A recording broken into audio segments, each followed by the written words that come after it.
up, my Wizards Dev from the Place decks down there, and we've got Mardu coming hard with the Mardu. Mardu Dragons, as a matter of fact, is something that a lot of people are excited for, and I don't blame you, so am I, it turns out. This deck plays a lot like a control deck, but is technically a mid-range deck. You'll see what I'm talking about. We've got a lot of removal and a surprising amount of synergy in this deck, so let me bring it to you. 14 creatures in this deck right here, and some of them aren't even dragons. 4 copies of Soulfire Grandmaster to start it off. Some cool plays with this, you know, 4th turn, let's say you play Soulfire and a Draconic Roar, revealing the Kolaghan the Storm's Fury that you plan to play next turn. You've just done, killed a guy, 3 to them, gain 6 life. It's not bad at all as far as I'm concerned. And also this, pairs well with Roast and things like that too. So really like Soulfire in this. 3 copies of Hangarback Walker in this deck, the other non-dragon creature, helps us out against aggro and opposing control decks, which is even more important. We got a lot of creature removal in the deck, so one of our worst matchups is traditional control because a lot of our cards are just dead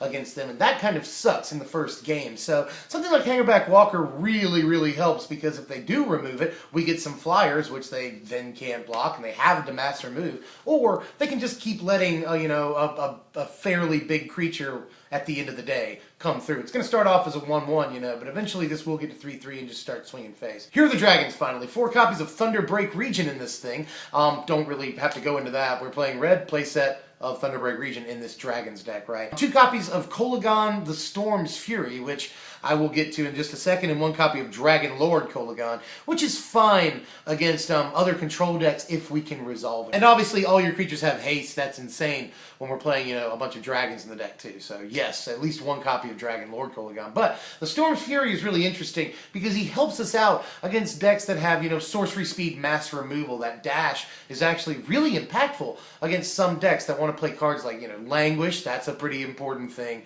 And, Crux of Fate, Naming Dragons, End Hostilities, Tragic Arrogance. There's a ton of sorcery speed, mass removal that we are playing in this format. And Kolaghan the Storm's Fury is really good against that. So an option against, sort of mid-range and other control again. So we need all the help we can get against, especially other control. But mid-range we do okay against. This is just another reason that we do. 20 spells in the deck, most of which are removal. 2 copies of Duress, which I do count as removal. I'd like to play 3 copies of Duress, to be honest. I just don't know what to cut. Again, we need all the help against opposing control decks that we can possibly get, so I want to play at least 2 main deck copies of Duress. I don't have to go too much into that. We are playing dragons. I want to play 4 copies of Draconic Roar, and goes really well with Soulfire Grandmaster. I've already mentioned that. 2 Valorous Stance obviously helps not kill our Soulfire Grandmaster, and our dragons as well. So gotta have that, and his removal against things like Siege Rhino and the bigger creatures in the format. And 1 copy of Roast. Obviously this also goes well with Soulfire Grandmaster and helps us hit things that are both low to the ground and a little higher up, and kills the Rhino. So at least the 1 copy of Roast. And that is all of our 2 mana removal. I'm going to do these 2 cards at the same time too, because they're somewhat similar. 4 copies of Crackling Doom and 1 copy of Foul-Tongue Invocation.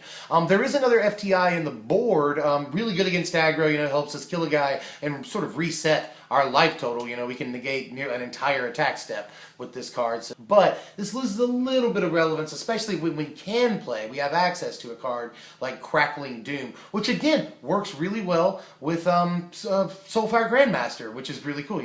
Basically a 4-point life swing is awesome, and killing the biggest thing on their side of the board is going to get even more impactful when we hit the Eldrazi cycle. 2 copies of Kolaghan's Command, which is just good against everything, it turns out. Good against control, good against aggro. We can pick off their dudes, or we can make them discard cards, or we can get a copy of Soulfire or anything that's died back, Obviously we can get a copy of Soulfire back, or we can get a copy of Hangarback Walker back, which is also amazing, Splitting him into 3 or 4 dudes and then getting him right back to play him again later in the game when you can pay more for him initially is just awesome. Kolaghan's Command is good against literally everything in the format, and we should probably play it. 1 copy of Murderous Cut right here. Don't really have to go too much into that. We're playing a Murderous Cut. Obviously we've got a lot of removal in the deck, and we'll be able to delve this very easily. 1 copy of Crux of Fate in the deck. Now, all of that removal that we're playing helps us not play so much sorcery speed mass removal. And you'll notice I skipped over Languish in the main board. It's because it kills some things that we don't really want to die. Now, we can get creatures back with Kolaghan's Command. Other than that, we don't really have that many ways of getting creatures back. It's not like we're Abzan. We're not playing Siege Rhino and just leave that on the board afterwards. So I didn't want to play Languish in the main here. But we are playing the 1 Crux of Fate. Obviously, we name non-dragon creatures against a lot of decks and come out very strong once it resolves. So I at least want to play the 1 copy. And 2 copies of Crater's Claws to finish the deck out. Yeah, we're obviously playing a fair amount of dragons in the deck, 7 to be exact, and Hangarback Walker can even get up there to 4 power. But of course we don't have to activate Ferocious for Crater's Claws to be good, especially with Soulfire Grandmaster lurking around. So I love Crater's Claws, like it a lot, and once we do get their Ferocious, the card becomes amazing. It's a really good finisher, and it kills things high up on the curve for us. So that's everything about Crater's Claws is good, I think. And we're playing a lot of lands in the deck, which also facilitates it. 26 lands in this deck. Here they are. I mean, the Mardu mana base is fairly much figured out by now. We will be helped out a little bit, I think, by the new lands, the Tango lands. And we'll probably play a man land or 2 in this control deck. Definitely, I would say almost definitely. I wouldn't mind playing the black-white man land, especially. Here is the board right here. Yeah, we've spread it around here. We can do a little bit more against aggro and creature-based decks, and we can do a little bit more against control decks. I've tried to strike a sweet spot here, and we are fairly strong after boards. The deck has a great chance of winning, honestly, pre and post boards, although we do have problems against control in Game 1. But in Game 2, we can really do some things. And obviously, notice the one thing before I move on.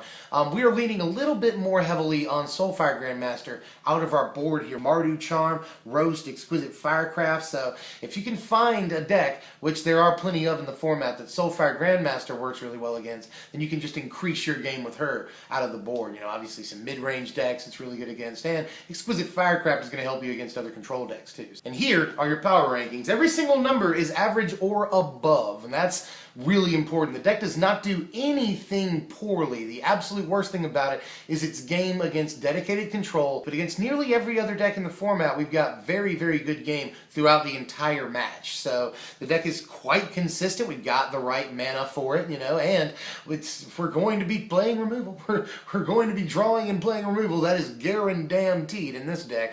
So very consistent there. We've got this is a who's who of very, very powerful cards in these colors, so the power stat is really high. I mean, there's really nothing wrong with this deck, and a surprising amount of synergy, you know. We're playing Draconic Roar and FTI because we're playing so many dragons.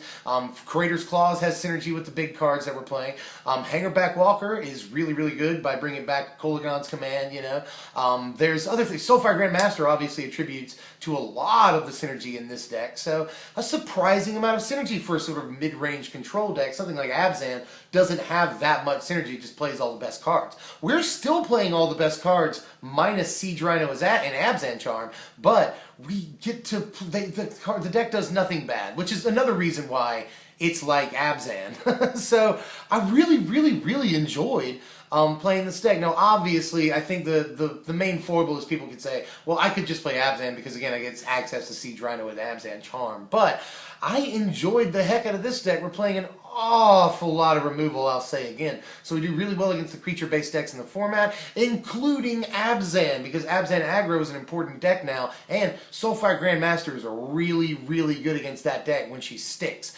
And we can do some outclassing on the top end with Dragonlord Kolaghan, and Kolaghan the Storm Fury dashed in against their Languish and Crux of Fates is really, really, really good, it turns out. So we got a lot of good options against a lot of the good decks in the format, and I really think it's awesome. That's all I gotta say about it. That's all I've got for right now. Let me know what you want to see next time. I'm working on a few things. I've got a lot of ideas, but a lot of them involve Battle for Zendikar, and I want to do at least 1 to 2 more deck techs before I start releasing BFZ Tech decks, which will be in the next week or so. But I want to get one more good solid deck in this sort of format before I move to BFZ. So let me know what you want to see and I'll get that put up. Obviously the BFZ decks we're working on, like green-white hardened scales or even Abzan hardened scales.